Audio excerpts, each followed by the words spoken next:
compartir esta mañana con todos ustedes en representación de la Sociedad Española de Cardiología en este evento, rodeado de compañeros como Pilar, de un altísimo nivel científico, y bueno, abordando cuestiones candentes en el tema de las arritmias y que a mí especialmente me generan mucho interés porque forman parte no solo de la práctica clínica habitual, sino también de mi interés científico.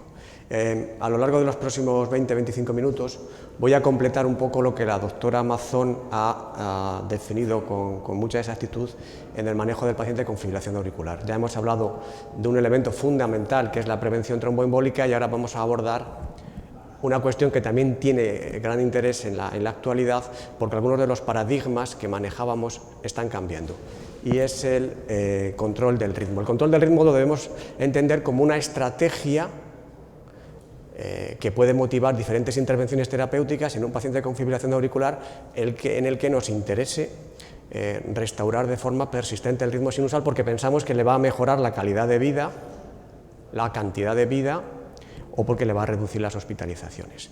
Y esa estrategia puede implicar sucesivamente aplicar diferentes terapias o diferentes intervenciones.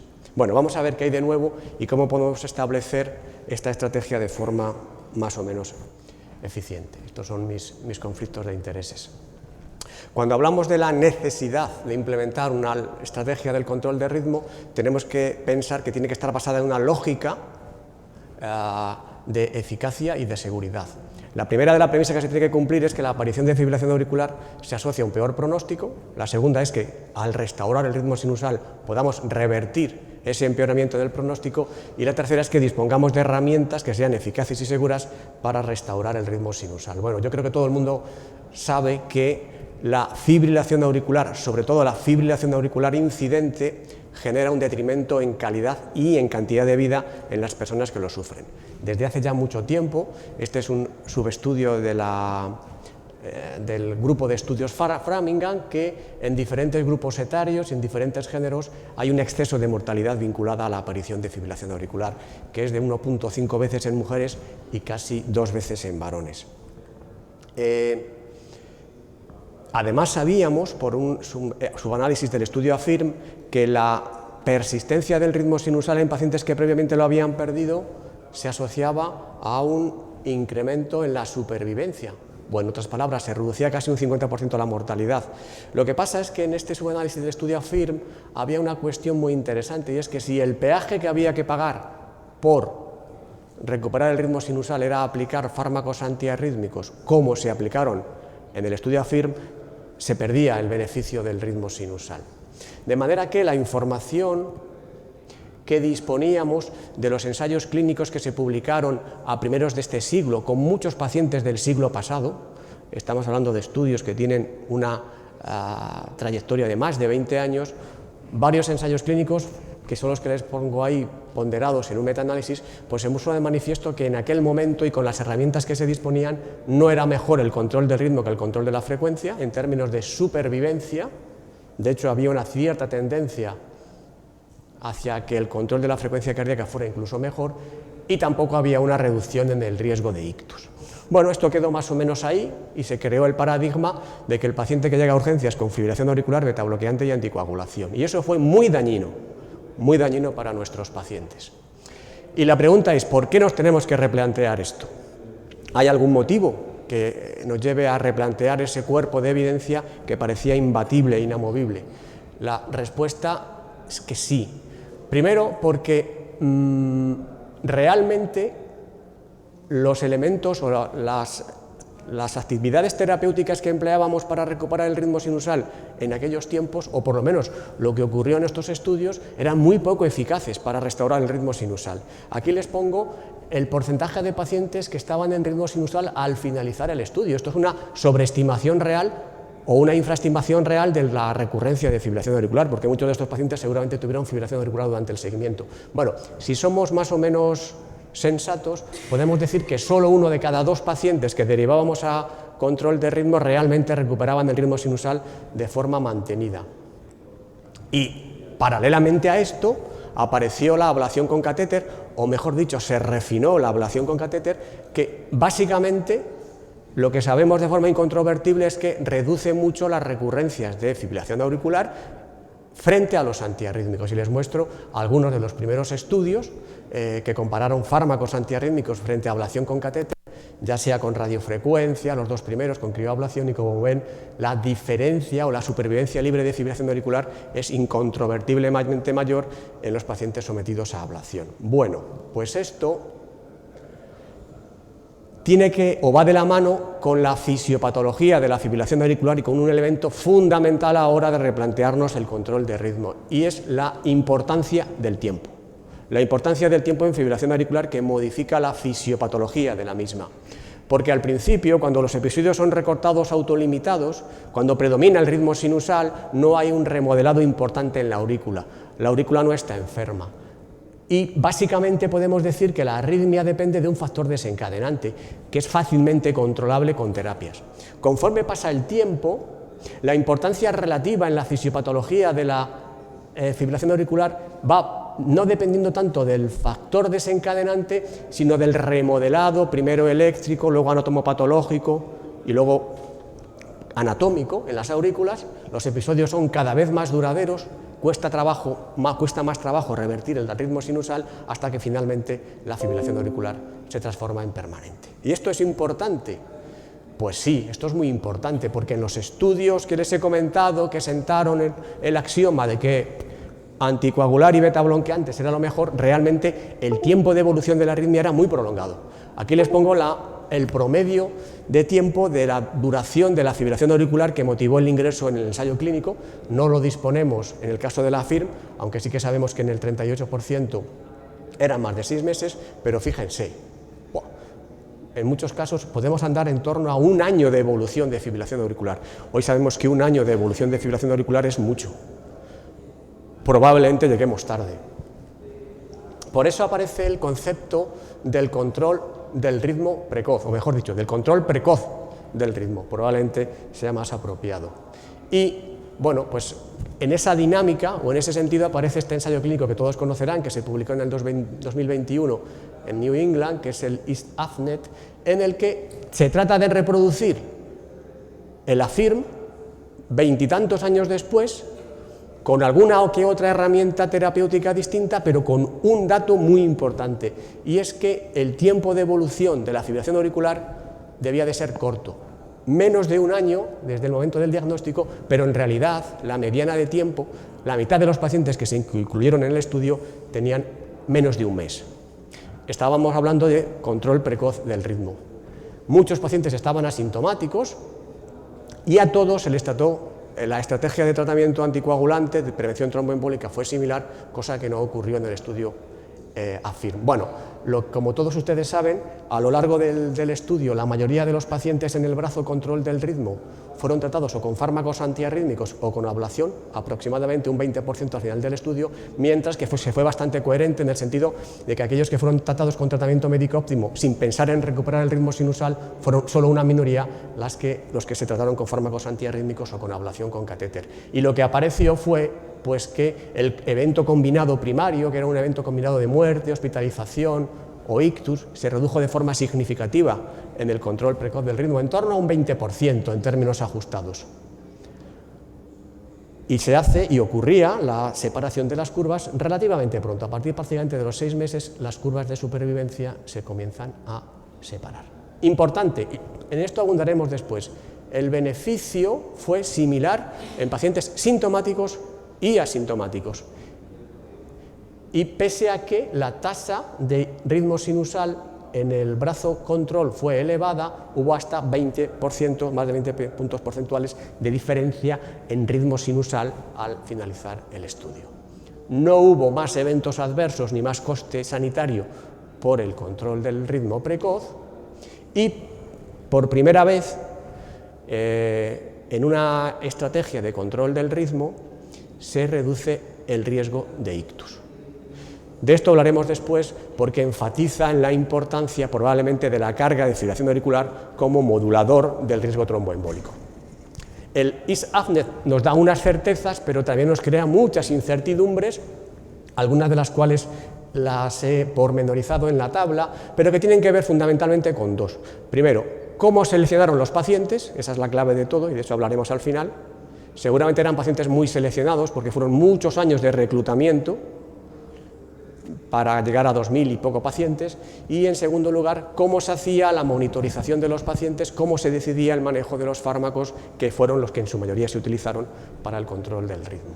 Bueno,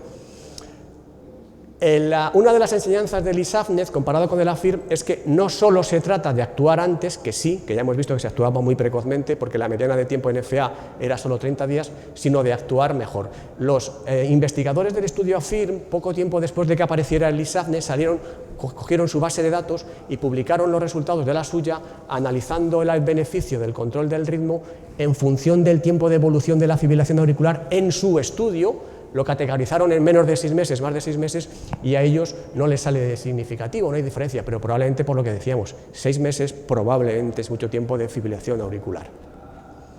Y cuando decía que no solo es actuar antes, sino actuar mejor, esta diapositiva nos da algunas de las claves en este sentido. Fundamentalmente porque el empleo de fármacos antiarrítmicos en el estudio AFIRM, como ven en la tabla de la derecha, se ajustó en la inmensa mayoría de los casos a las directrices clínicas. Solo un 2,37%, es decir, menos del 3% de los pacientes tenían una indicación no acogida a guías de práctica clínica.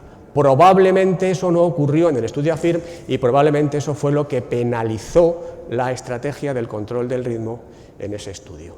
Y una cuestión que va a abrir mucho debate, que ya lo está abriendo, y es este subanálisis también del estudio ISAFNET, en el que clasifican a los pacientes en función del estado sintomático al ingreso y observan que el beneficio en términos de eventos clínicos de la estrategia del control del ritmo precoz es similar si se hace en pacientes asintomáticos, en la gráfica de la izquierda, un hazard ratio de 0,76, o en pacientes sintomáticos. Esto seguramente puede ser interesante comentarlo en el debate porque abre una puerta tremenda a un número de pacientes de los que podemos disponer. Solamente por introducir la ablación con catéter, cuando hacía la diapositiva y veía los hazard ratio, me acordaba de que en el estudio Cabana, que se publicó en el año 2019, que fue un estudio que se utilizó para, ponerse en contra de la ablación, porque no salió el evento primario, que era mortalidad, pero si recuerdan, en el estudio Cabana había un evento primario, secundario, pero que estaba predefinido. Por intención de tratar, la ablación redujo casi un 20% el evento combinado de muerte u hospitalización, que es básicamente lo mismo que hace el control del ritmo en el estudio ISAFNET.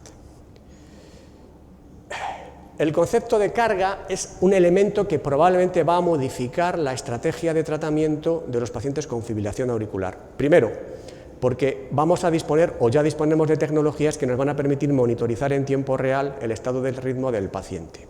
Y segundo, porque ya sabemos, y de eso trataré de convencerles en los próximos minutos, que el tiempo que está un paciente en fibrilación auricular modula su riesgo tromboembólico. Venimos de una época en la que se decía, no, hay que anticoagular a los pacientes que aunque tengan un solo episodio de media hora de fibrilación auricular, porque el riesgo es el mismo que la fibrilación permanente. No es verdad. Puede haber pacientes con muy poco tiempo en fibrilación auricular en el que su riesgo tromboembólico justifique la anticoagulación, no lo dice el chatbox, pero fíjense, este es un estudio, un subanálisis del estudio Engage. El estudio Engage es el estudio del edoxaban, en el que analizan la incidencia de tromboembolia en función del perfil de fibrilación auricular al inicio del sujeto, al inicio del estudio de los pacientes, y ven que los pacientes que tenían episodios autolimitados de fibrilación auricular tuvieron una incidencia significativamente menor de ictus. Eran todos pacientes anticoagulados, ¿de acuerdo? Ya fueran con edoxaban o ya fueran con warfarina, en función de lo que les tocara por la aleatorización.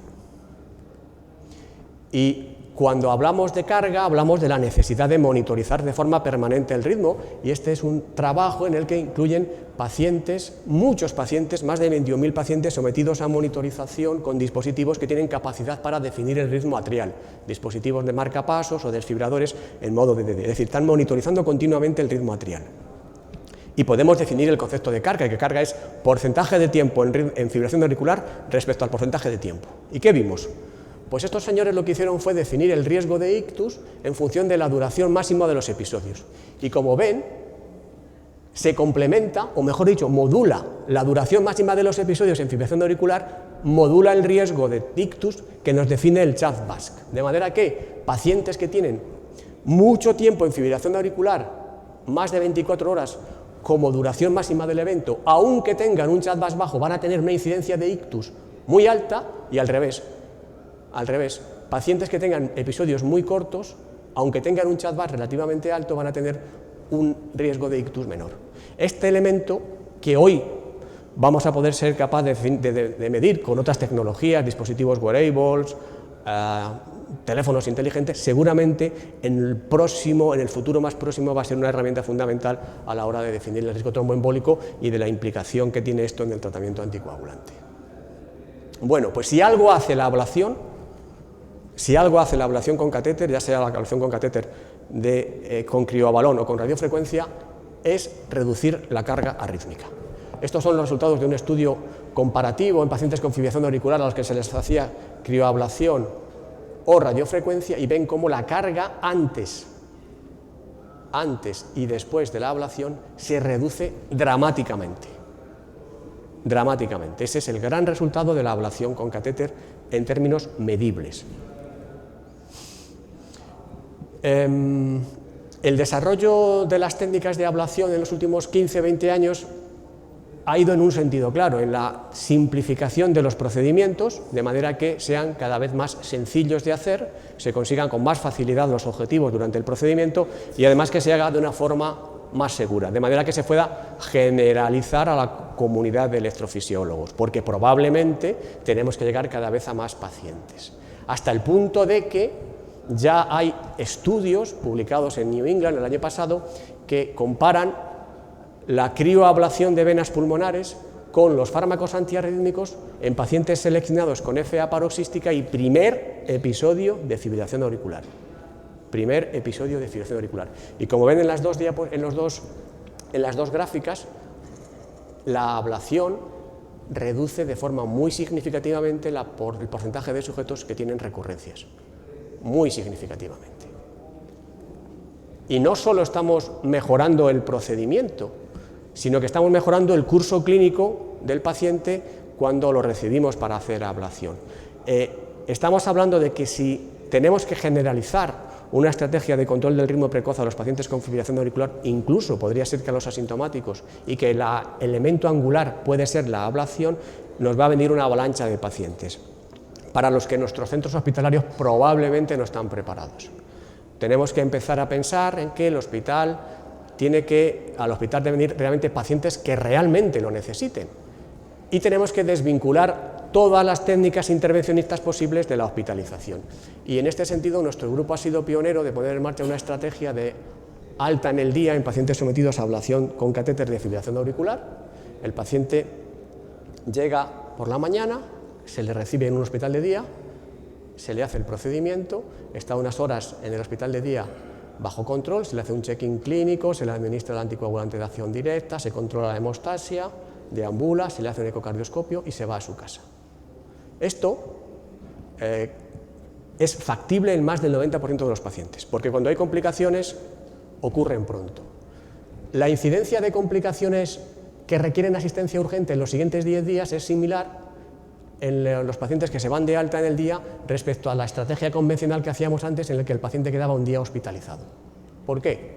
Porque dejarle un día en el hospital no permite evitar la mayoría de los problemas que suelen acontecer después. Y se traduce, como ven aquí, en un beneficio económico importante por evitar hospitalización, que puede llegar a ser de hasta 1.000 euros por paciente.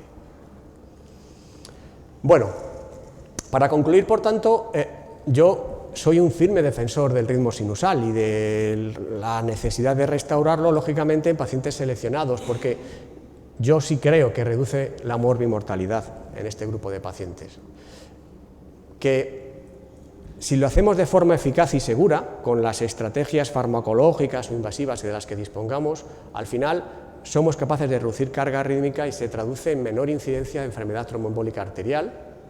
Y que, bueno, ¿por qué no? Si sabemos que la ablación es más eficaz que los fármacos antiarrítmicos y es segura en centros con experiencia, acreditados, que tengan un proceso asistencial claramente definido, pues puede ser utilizada de forma razonable como primera estrategia.